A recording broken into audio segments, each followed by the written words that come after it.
Halo Modowers, kembali lagi dengan saya Dewi Suhantanto sebagai Head of Partnership and Advisory di Moduit. Hari ini saya di-join oleh Pak Raffi dari Majoris Asset Management. Terima kasih Pak Raffi sudah hadir hari ini. Ya. Jadi hari ini kita mau ngobrol dikit nih tentang outlook bond market di Indonesia, especially di tahun 2024 ini. Nah, sekarang kita langsung masuk aja nih ke outlook suku bunga di Indonesia. Jadi kan ya dari tahun 2023 kemarin udah ini cut nggak gitu udah.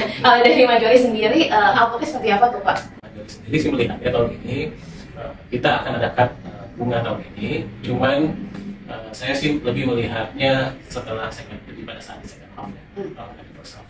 Alasannya kenapa? Saya pikir kita masih melihat ada, saya pikir Indonesia masih melihat adanya nggak perlu buru-buru lah untuk menurunkan suku bunga, tapi memang inflasinya sebenarnya masih cukup terjaga. Nah Pak, kalau misalnya kita ngomongin dari cap rate, kalau misalnya kita balik ke bond market di Indonesia, especially FR, what kind of impact yang kita bisa ekspektasi kalau misalnya cap rate terjadi? Okay. Sebenarnya begini, saya melihatnya kita investment itu horizonnya gimana ya. Kalau saya melihatnya the best time untuk beli bonds itu kan sebenarnya pada saat suku bunga peak dan baru turun gitu ya. Mungkin kita udah pas lah peaknya itu, kita udah, menurut saya sih kita udah peak gitu ya. Kita cuma memikirkan kapan timing untuk turun yang tepat dan seperti apa turunnya gitu. Kalau cuma turun sekali dan nggak ngaruh juga gitu. Tapi kalau itu adalah cycle turun akhir tahun ini, mungkin tahun depannya lagi gitu ya.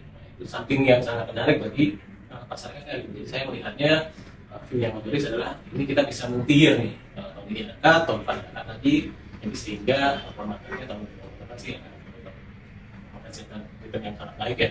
Jadi kita sih expect-nya bond market FR itu akan memberikan return yang lumayan lah untuk di tahun ini, tahun depan dan tahun depannya lagi.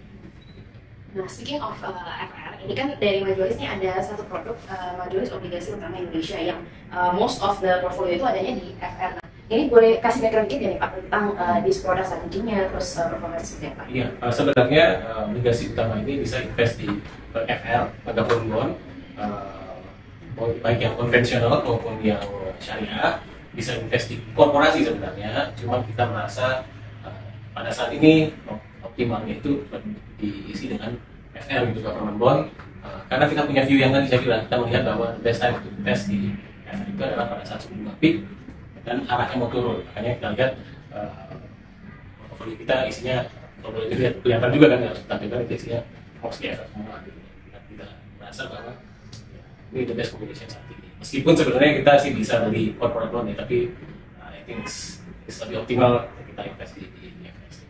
Oke, Pak. Nah, kalau dari alokasinya sendiri nih, kalau saya lihat di transaksi terakhir itu mostly ada di seri FR 80-an sama FR 52. Nah, ini kenapa nih Pak ada strategi seperti itu? Ya, sebenarnya kita cuma menjaga level durasi ya, durasi seperti apa yang kita pengen dan seperti apa. Dengan mengetahui durasi itu ya, dengan menjaga durasi itu kita bisa memperkirakan sensitivitas pergerakan portofolio kita terhadap fluktuasi. Jadi FR 80 atau 82 atau 52 itu adalah akibatnya ya. Jadi strategi kita itu di-apply dengan dimanifest dengan membeli portofolio. Jadi pertimbangannya adalah durasi dan sesuai kupon yang akan didapat ya bagi Nah, ngomongin dari performance nih Pak, performance one year-nya ini di angka 5%, which is lebih tinggi daripada benchmark-nya. Nah, boleh cerita dikit nggak nih Pak, benchmark itu seperti apa dan kenapa dipilih sebagai benchmark? Ya, kalau kita benchmark-nya adalah kita Fixed Income Index. Jadi saya pikir dengan membeli Investa Fixed Income Index itu udah cukup mewakili banyak fund dan kita bisa show investor bahwa kita itu kompetitif dan kita itu di atas rata-rata. Jadi bagi fund managernya sendiri juga tertantang untuk mengalahin benchmark. Ya. Jadi kalau memang the strategy is dan kepentingannya adalah untuk harus berada di atas average. Yeah. Nah, strateginya apa sih yang dipakai oleh fund manager untuk bisa mengalahkan benchmark tersebut? Kita selalu punya 3-5 tahun, kita tarik ke kita bisa ke saat sekarang dan kita selalu make decision berdasarkan view.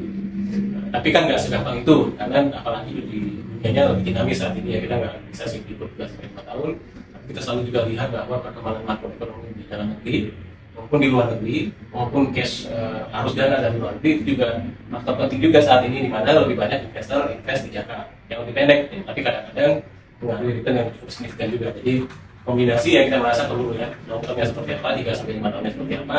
Terus kita juga nggak mau lepas dari perkembangan global dan perkembangan arus dana fund flow ya, kalau istilah sekarang, sehingga mempengaruhi arah makroekonomi kita maupun arah pergerakan pasar kita. Jadi strategi kita sih makro base, kita selalu melihat perkembangan makro, kita selalu lihat playernya seperti apa, bagaimana perkembangan supply perkembangan ke depan, bagaimana inflasi ke depan, bagaimana potensi atau appetite dari investor foreign terhadap Indonesia, dan selalu kita lihat sehingga kita mengambil keputusan investasi berdasarkan faktor-faktor tadi. Jadi kita pengen hasilnya optimal gitu ya. Dan tadi Bapak juga mention nih tentang time horizon kan. Yang saya mau tanya, apa yang membuat ini cocok buat orang-orang yang memang short term horizon? Apakah ini cocok buat profil yang konservatif atau seperti apa sih profil investor yang memang Bapak merasa bahwa cocok untuk berinvestasi dalam ini? Sebenarnya dalam personal finance orang itu disarankan ya harus punya 60% equity dan 40% income, dan juga punya pasar uang untuk kebutuhan yang besar.